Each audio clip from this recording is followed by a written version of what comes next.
Bharatiya Janata party की छोटी इकाई से लेकर बड़ी इकाई तक की बैठक हो रही है।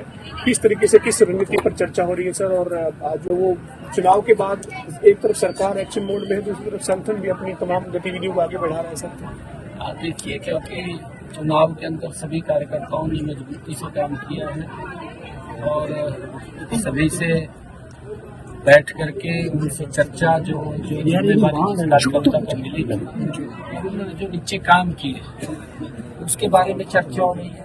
कहाँ कार्यकर्ताओं ने जो अच्छे भी काम किए हैं और सभी कार्यकर्ता मजबूती से लगे रहे हैं, यहाँ गर्मी में लगे रहे हैं। तीसरी बार बड़े मैंडेट के साथ ये कार्यकर्ताओं के दम पर ही सरकार आई है। आदरणीय मोदी जी और डबल इंजन सरकार की नीति जो मजबूती से नीचे तक पहुंची है और उसकी चर्चा हमारे कार्यकर्ताओं ने घर घर जाकर के की है, उसका परिणाम है। और उसको लेकर के अलग अलग जो जिम्मेवारी जिन कार्यकर्ताओं को जहाँ जहाँ दी गई थी उन सबसे बैठ करके बातचीत हो रही है। अभी हमारे कोर कमेटी के सभी पदाधिकारी थे, उनसे बातचीत हो रही थी, क्योंकि एक मेंबरशिप का बड़ा अभियान सदस्यता ग्रहण का चल रहा है। उसको लेकर के अलग अलग जिम्मेवारी भी सौंपने का डिस्ट्रिक्ट वाइज काम किया है, ताकि जो टारगेट मेंबरशिप का लिया है 50 लाख का, उसको जल्दी हरियाणा पूरा करेगा।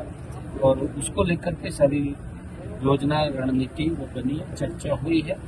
और क्योंकि सरकार भी गति से, क्योंकि हमने तीव्र गति से काम करना है और उसको लेकर के कई ऐसे विषय होते हैं, उन विषयों को भी हमने डिस्कस किया। सर, सरकार जो काम कर रही है उनको संगठन के लोग जो वो नीचे लोगों तक सरकार की योजनाएं, सरकार के फैसलों को किस तरह से लेकर जाएं, और जल्द से निकाय चुनाव कई जगह प्रस्तावित है, उसको लेकर संगठन कितना तैयार है सर? पार्टी कितनी तैयार है? नहीं, हमारी लगभग तैयारी है। और वो क्योंकि मेंबरशिप चल रही है, ये सदस्यता अभियान जो ही अपना समय पर होता है और इस बीच में देख करके, क्योंकि हमने टारगेट रखा है 50 लाख का, जल्दी ही पूरा कर लिया जाएगा।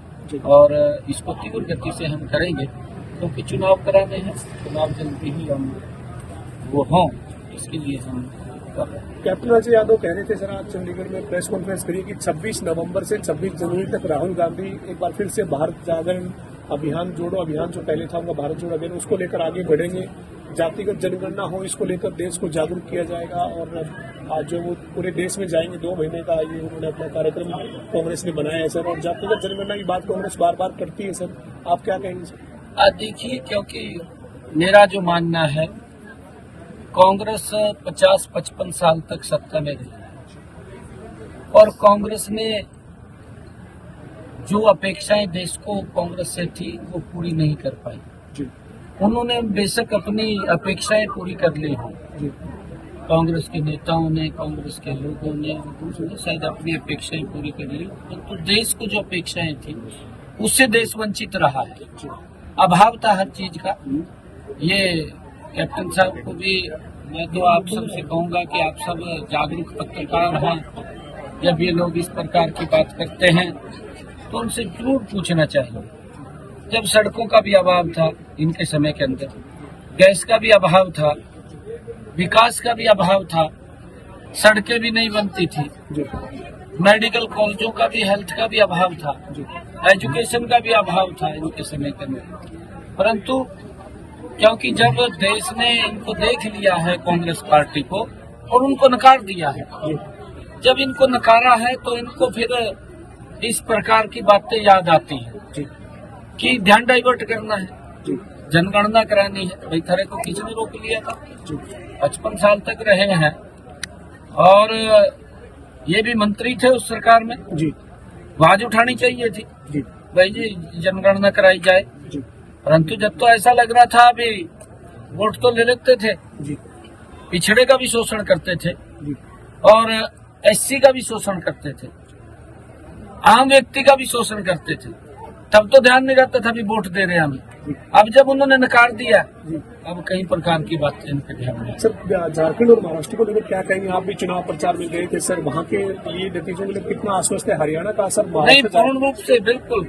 लोग देखिए, नीचे लोग इस बात को पूरे अवगत हैं कि मोदी जी ने जो काम किए उसको कोई नकार नहीं सकता पूरे देश के अंदर। क्योंकि इतने जबरदस्त काम हुए कि पहली बार ये सरकार गरीब के घर में पहुंची है।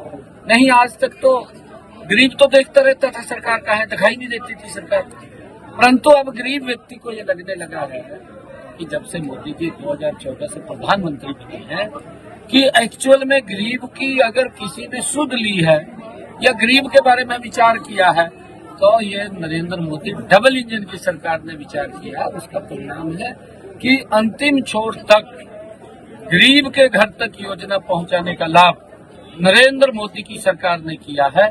जहां स्टेट के अंदर डबल इंजन की सरकार नहीं है, किसी अन्य दल की सरकार है, वो तो वहां के लोगों को भी उन सुविधाओं से वंचित रखते हैं जो सुविधाएं नरेंद्र मोदी की देश में। उसका उदाहरण है आप पश्चिम बंगाल में देखिए, पंजाब हमारे पड़ोस में है, आप देखिए पंजाब के अंदर भी बहुत सारी योजनाएं वो नहीं मिल पा रही लोगों को, लोग उससे वंचित हैं और ये लोग अपनी राजनीति को घुमाते रहते हैं, वोट लेते रहते हैं।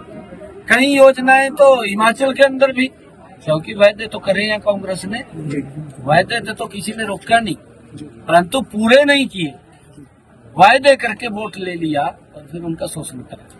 अब तो आप आश्वस्त है एनडीए और बीजेपी बिल्कुल, झारखंड और महाराष्ट्र में? बिल्कुल, महाराष्ट्र के अंदर भी दूसरी बार बहुत बड़े मैंडेट के साथ आदरणीय नरेंद्र मोदी जी के नेतृत्व के अंदर एनडीए सरकार बन रही है, डबल इंजन की सरकार बन रही है, झारखंड में बन रही है। क्योंकि मैं जीरो ग्राउंड के ऊपर रहा हूँ, लोगों का एक बड़ा जोश, जो उत्साह, आम पब्लिक क्योंकि मोदी जी की नीतियों से बड़ा प्रभावित है और वहाँ पर जो 2.5 सालों के अंदर हमारी सरकार ने काम किए हैं वो ऐतिहासिक कामों।